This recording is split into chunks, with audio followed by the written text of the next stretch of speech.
Good afternoon. I am Major Angel Rodriguez, here to discuss my operational approach to events taking place in the South China Sea. The dispute concerning the territorial claims over the South China Sea, namely the Spratly Islands, has persisted due to the geographic proximity of some nations to the South China Sea and the islands in question. These nations encompass China, the Philippines, Malaysia, Vietnam, and Taiwan.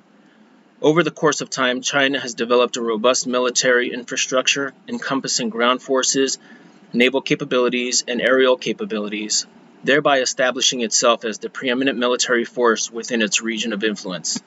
The neighboring countries of the South China Sea and Spratly Islands have asserted their ownership over claims over some portions of the South China Sea and the Spratly Islands falling within their respective jurisdictions.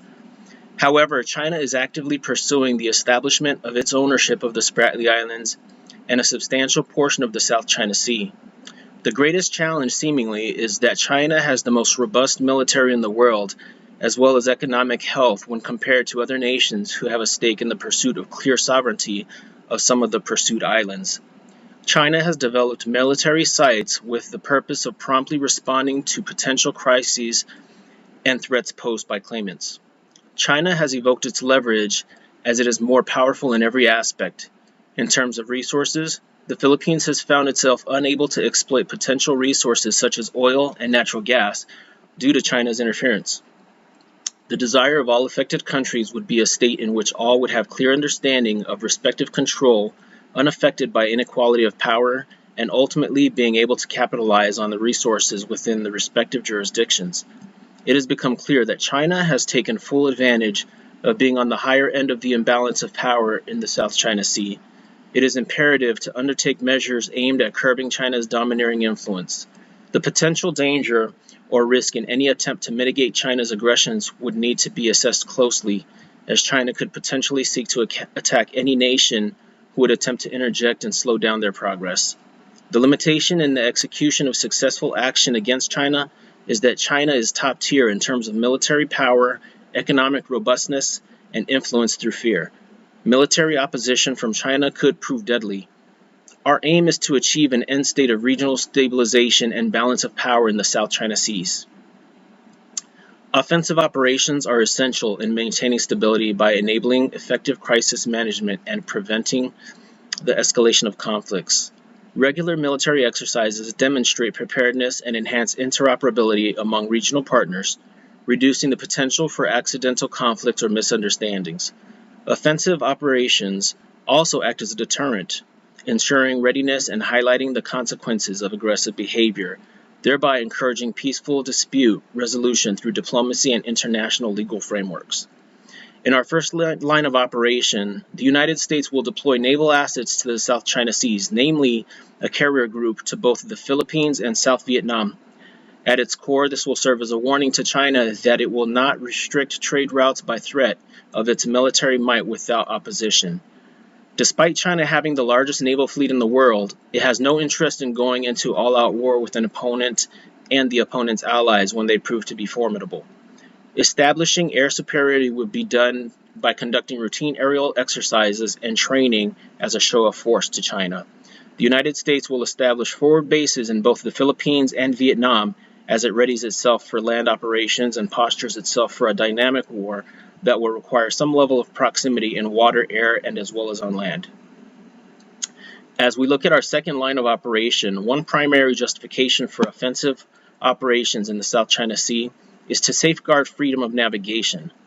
With approximately a third of global maritime trade passing through this region, any interruption or threat to free movement poses a significant risk to world trade and economic stability. Offensive operations in the form of freedom navigation patrols, deterrence exercise, and escort operations ensure the unimpeded passage of vessels, dissuading any attempt to restrict access. The United States must actively engage in multilateral platforms such as the Association of Southeast Asian Nations, ASEAN, to encourage peaceful dialogue, negotiation, and arbitration over the South China Sea disputes. By promoting a rules-based order and urging compliance with international law, including the 1982 UN Convention of Law of the Sea, the U.S. can contribute can contribute to the resolution of conflicts and dispute management in the region. Lines of effort will begin with a strict trade embargo with China, reallocating U.S. manufacturing deals with partnering nations such as Vietnam, Malaysia, and the Philippines. This would be of significant detriment to China economically and would have positive economic and social impacts on our allied partners. Additionally, the U.S. and its regional allies would share ISR capabilities and data collection in an effort to broaden its knowledge base and weigh the threat of Chinese aggression at any given notice. The United States would also provide defensive capabilities in the form of air defense in an effort to avert and interject any incoming ballistics or aircraft that might find their way into Allied territories. The second line of effort would focus on sustainment of any and all gains made. Establishing military bases in the region would be of utmost importance as we seek to show joint motive to any potential Chinese aggression. Having a trained cohort present and familiar with the geographical and political nuances of Eastern Asia and the South China Seas is key. Despite military presence, every effort should be made to meet with Chinese decision makers in an effort to seek and maintain stability bureaucratically. An understanding from all participants that war would be catastrophic and not without consequence from any angle is important to keeping aggression at bay.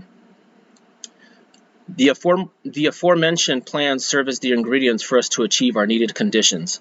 Establishing regional presence and dominance, establishing trade routes without Chinese resistance, support of our allies through shared assets and realigned trading partnerships, and sustainable rotational allied military presence are all key to achieving our end state of regional stabilization and balance of power in the South China Seas.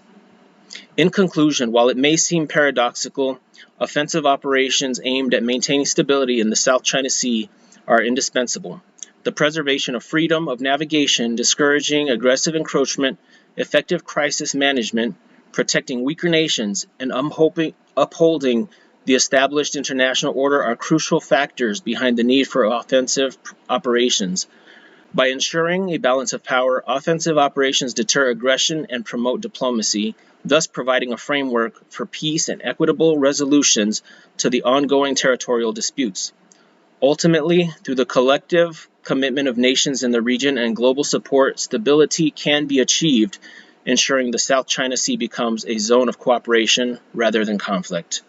Thank you.